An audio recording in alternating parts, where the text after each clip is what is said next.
கிருபையினால் தெரிந்தெடுக்கப்பட்டவர்கள், இயேசுவின் இரத்தத்தினால் கழுவப்பட்டவர்கள். சாத்தானுக்கு இனிமேல் உங்கள் மேல் உரிமை இல்லை.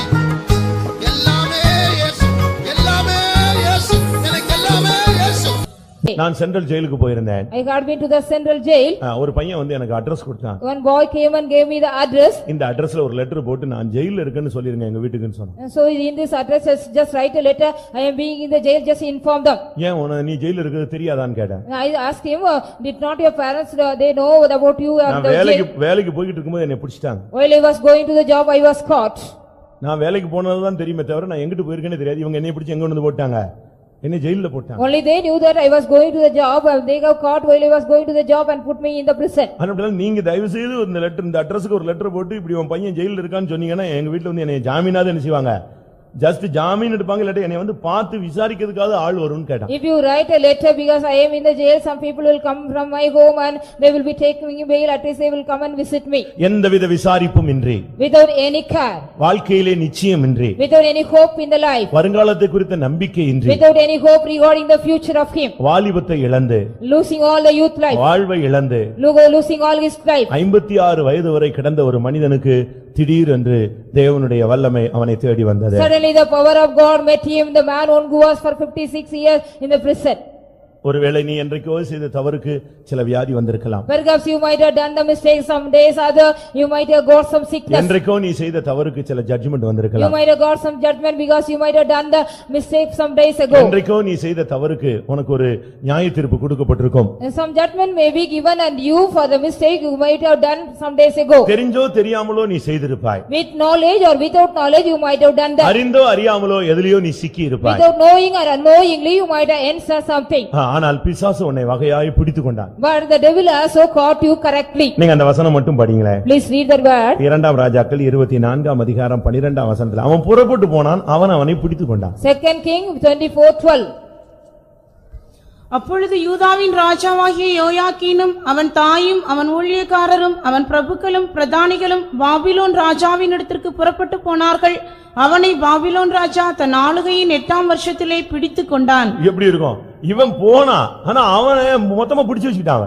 When he went there totally he captured them. அறிந்தோ அறியாமலோ இவன் போய் அங்க போனா, ஆனா அவன் வசமா அவனை பிடிச்சு ஒண்ணுமில்லாம ஆக்கிட்டான். Knowingly or unknowingly went and sought him that he just caught and captured them. ஆனால் கர்த்தர் முதலாம் நேபுகாத்நேச்சாரை அழித்து, இரண்டாம் நேபுகாத்நேச்சாரை அழித்து இவனுக்கு சாதகமான ஒரு நபரை அந்த இடத்துல கொண்டு வந்தார். But the Lord God destroyed the first Nebuchadnezzar and the second Nebuchadnezzar and brought a man favorable unto him. நான் இன்றைக்கு உங்களுக்கு சொல்லுகிறேன், உங்களுக்கு எதிரான இருந்த எல்லாரையும் கர்த்தர் அகற்றப் போகிறார். Today I want to tell you whatever the things and the people those who are against you, the Lord is going to remove everything.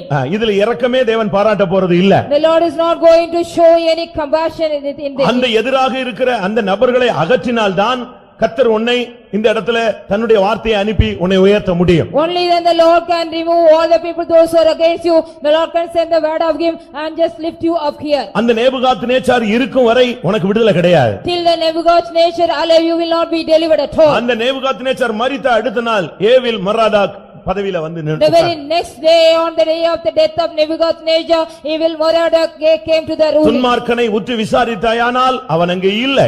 If you also seek about the wicked man, he is not there. அவனை அந்த இடத்தை விட்டு கர்த்தர் தூக்கி விட்டார். The Lord God removed the wicked man from that place. உனக்காக கர்த்தர் சிலரை இந்த நாட்களிலே அப்புறப்படுத்த போகிறார். For your sake the Lord is going to take away some people. அது வல்லமை வாய்ந்தவர்களாக இருக்கலாம், It may be the powerful people, விசுவாசிகளாக இருக்கலாம், it may be either believers. உன்னுடைய ஆவிக்குரிய பூமிக்குரிய வளர்ச்சிக்கு தடையா இருக்கிற ஒவ்வொருவனையும் கர்த்தர் தூக்குவார். The Lord God will take away the person, those who are also against all the blessings of your earthly as well as earthly blessing and the spiritual blessing. தேவனால் அதை உனக்கு செய்ய முடியும். The Lord can do that for you. அப்படி விசுவாசிக்கிறவங்க எல்லாம் கரங்களை உயர்த்தி அல்லேலூயா சொல்லுங்கள் பார்க்கலாம். Those believing that raise your hand. நான் படிச்சு பார்த்தேன், நேபுகாத்நேச்சாரை தூக்கிட்டு ஏவில் மொராதாக்க கர்த்தர் கொண்டு வந்து நிற்பாட்டினார். I read here and saw that the Lord took away Nebuchadnezzar and he placed evil Merodach in that place. முதல் நேபுகாத்நேச்சார் இருந்தாலும் இந்த காரியம் நடக்காது, இரண்டாவது நேபுகாத்நேச்சார் இருந்தாலும் நடக்காது. கர்த்தர் பார்த்தார், டைம் கொடுத்து பார்த்தார், ரெண்டு பேரும் சரியில்லை, ரெண்டு பேரும் எடுத்துட்டார். The Lord gave time to the first Nebuchadnezzar and the second Nebuchadnezzar, they did not go, so the Lord killed them.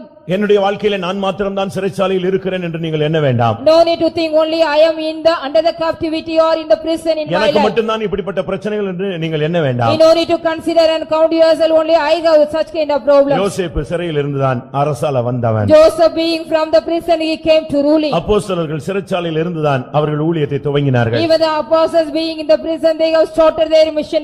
எத்தனையோ பரிசுத்தவான்கள் சிறைச்சாலையில் இருந்ததாக வேதம் சொல்லுகிறது. Many saints are also being found in the prison in the scripture says. பேதுரு சிறைச்சாலையில் கிடந்த மனிதன். Peter was a man he was in the prison. பவுலும் சீலாவும் சிறைச்சாலையில் கிடந்தவர்கள்.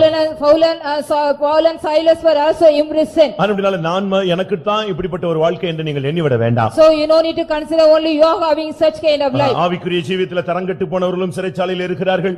ஆவிக்குரிய ஜீவிதத்திலே உயர்த்தப்பட்டவர்களும் சில நேரங்களிலே சிறைகளிலே சிக்குகிறார்கள். Even the spiritual people those who are in the low states as well as in the lifted up state they are in the captivity.